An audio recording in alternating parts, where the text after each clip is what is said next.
We're going to have to make a whole bunch of noise for Mike Amato as he comes up. Hey, Mike, come on up.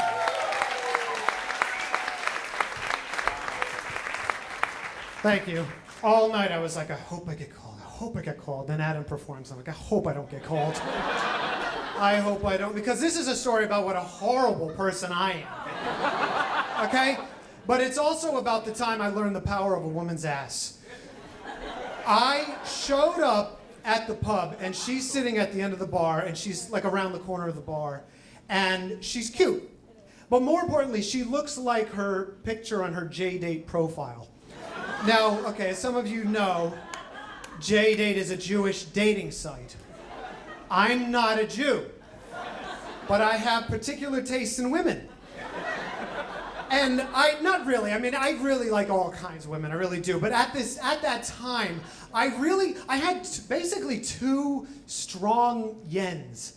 One of them was, and this was a strict one, I am not attracted to dumb girls. I don't like dumb women, and it's not a noble or a snobbish thing. I'm just biologically, I wish I did. There's a lot of hot, dumb people out there, but I'm not attracted to them.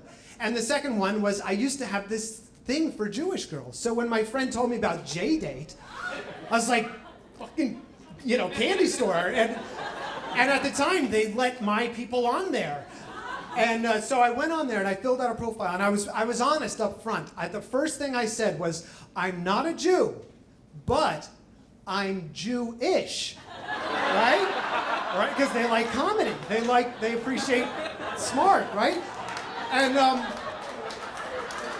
so I show up at the bar, and I go up to her, and I'm like, Daniela, and she says, Mike? I'm like, yeah. And she says, can you watch my beer while I go to the bathroom? And that's when it happened. She got up and turned around, and the biggest ass I'd ever seen on a white girl came swinging around, and I jumped back, and my eyes went boo, like the cartoons, and it came around fast, because I don't know if you know about geometry, but the bigger the circumference, the faster it's. Anyway, forget that. I don't know what came over me, but I couldn't tell when she was sitting behind the bar, because she had a waist. She had a bosom, she had a waist, but then she had this fantastic thing, and I was like, well, I gotta have that.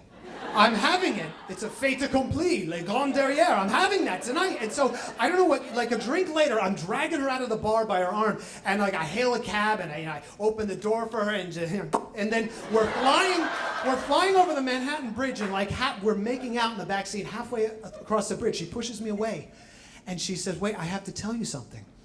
I said, what? And she said, I'm getting married next month. And I said, okay. She said, no, there's more. I said, what? She said, I've never been with another man other than my fiance, Moses. Moses, his name was Moses. And then I was like, well, then we have to do this. This has to be done. No, we're doing it. We are doing it. This is my wedding present. We're doing this. I know. And I know what you're thinking, but what I was thinking at the time was, if she marries this guy, she's going to spend the rest of her life wondering what another man is like, or worse, she's probably going to go find out what another man is like. I'm not doing this for me. I'm not even doing it for her. I'm doing this for Moses. And so I get her home, and I get her in my bed, and I spent all night just climbing this thing like Gollum in Lord of the Rings, scaling it, and it was amazing.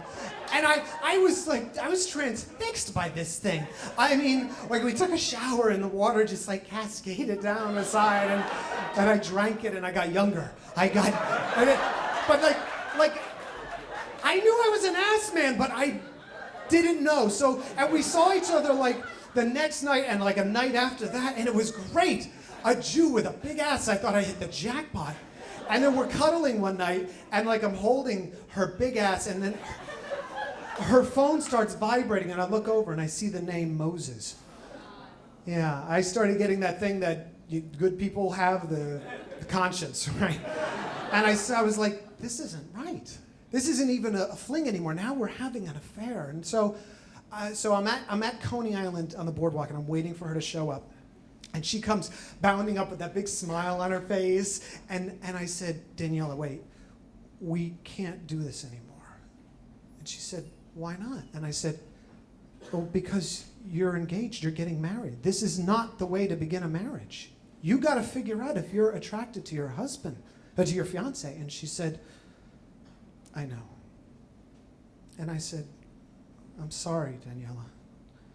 And she said, that's okay.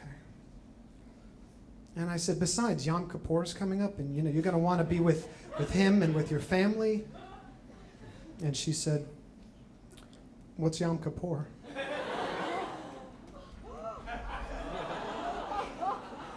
I said, it's like the high Jewish holiday, isn't it? And I said, Daniela, are you Jewish? And she said, no. I said, well, then what are you doing on J-Day? And she goes, I like Jewish boys. I said, Daniela, you know that I'm not Jewish, right? And she looked at me in horror and she said, yes, you are. I said, no, I'm not. She said, yes, you are, you are. I said, what are you talking about? And she said, you said so in your profile. You said, I am Jewish. I said, Daniela, that was a joke. Didn't you read the rest of it? Didn't you see my handle was Goytoy 2000? And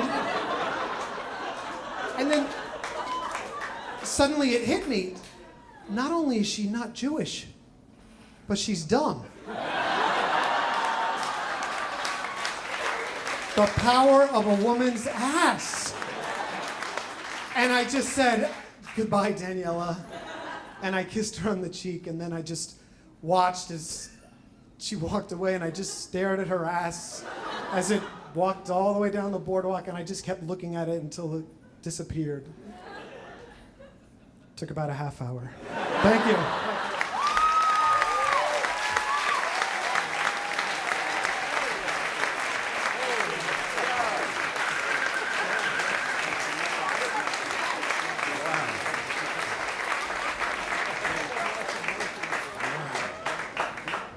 Cannot believe those last two guys have been sitting in this room all night just going, yeah, let me up there. Yeah, let me up there.